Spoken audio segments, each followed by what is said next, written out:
میری عمر اس وقت 35 سال ہے۔ میری ابھی تک شادی نہیں ہوئی، کیونکہ ہمارے خاندان کی رسم ہے کہ خاندان سے باہر رشتہ کرنا نیچ حرکت ہے۔ خاندان کے بڑے بوڑھے جب آپس میں بیٹھتے ہیں تو بڑے فخریہ انداز سے کہتے ہیں کہ 7 پشتوں سے اب تک ہم نے کبھی خاندان سے باہر رشتہ نہیں کیا۔ عمر کے 35ویں سال میں پہنچی ہوں، اب تک میرے لیے خاندان سے کوئی رشتہ نہیں آیا، جبکہ غیر خاندانوں سے کئی ایک رشتے آئے، لیکن مجال ہے کہ میرے والدین یا بھائیوں نے کسی سے ہاں بھی کیا ہو۔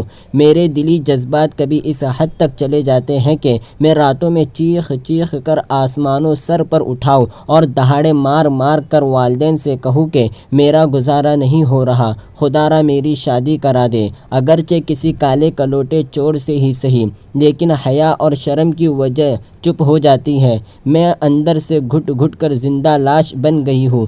شادی بیاہ و تقریبات میں جب اپنی ہم چولیوں کو ان کے شوہروں کے ساتھ ہنستے مسکراتے دیکھتی ہوں تو دل سے دردوں کی ٹھیس اٹھتی ہے۔ یا خدا ایسے پڑھے لکھے جاہل ماں باپ کسی کو نہ دینا، جو اپنی خاندان کے ریت و رسم کو نبھا کر اپنی بچیوں کی زندگیاں برباد کر دے۔ کبھی خیال آتا ہے کہ گھر سے بھاگ کر کسی کے ساتھ منہ کالا کر کے واپس آ کر والدین کے سامنے کھڑی ہو جاؤ کہ لو اب اچھی طرح نبھاؤ اپنے 7 پشتوں کا رسم۔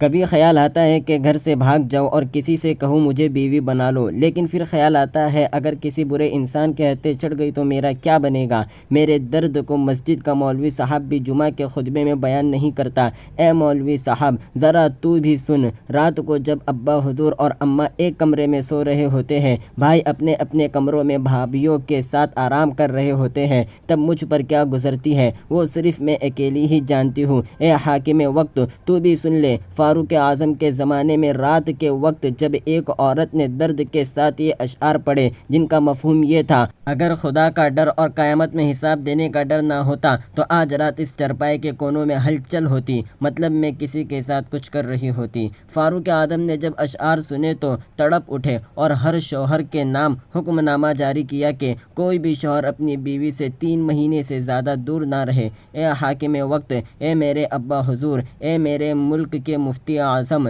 اے میرے محلے کی مجلس کے امام صاحب، اے میرے شوہر کے پیر صاحب، میں کس کے ہاتھوں اپنا لہو تلاش کروں؟ کون میرے درد کو سمجھے گا؟ میری 35 سال کی عمر گزر گئی، لیکن میرے ابا کا اب بھی وہی رٹ ہے کہ میں اپنی بچے کی شادی خاندان سے باہر ہرگز نہیں کروں گا۔ اے خدا، تو گواہ رہنا، بے شک تو نے میرے لیے بہت سے اچھے رشتے بھیجے، لیکن میرے گھر والوں نے وہ رشتے خود ہی ٹھکرا دیے۔ اب کچھ سال بعد میرا ابا تسبیح پکڑ کر یہی کہے گا کہ بچی کا نصیب ہی ایسا تھا۔ اے لوگوں، مجھے بتاؤ، کوئی شخص تیار کھانا نہ کھائے اور بولے تقدیر میں ایسا تھا تو وہ پاگل ہے یا عقل مند؟ اللہ پاک نوالے منہ میں ڈلوائے کیا؟ یوں ہی اس مثال کو سامنے رکھ کر سوچئے کہ میرے اور میرے جیسے کئی اوروں کے لیے اللہ نے اچھے رشتے بھیجے، لیکن والدین نے یا بعض نے خود ہی ٹھکرا دیے۔ اب کہتے پھرتے ہیں کہ جی نصیب ہی میں کچھ ایسا تھا۔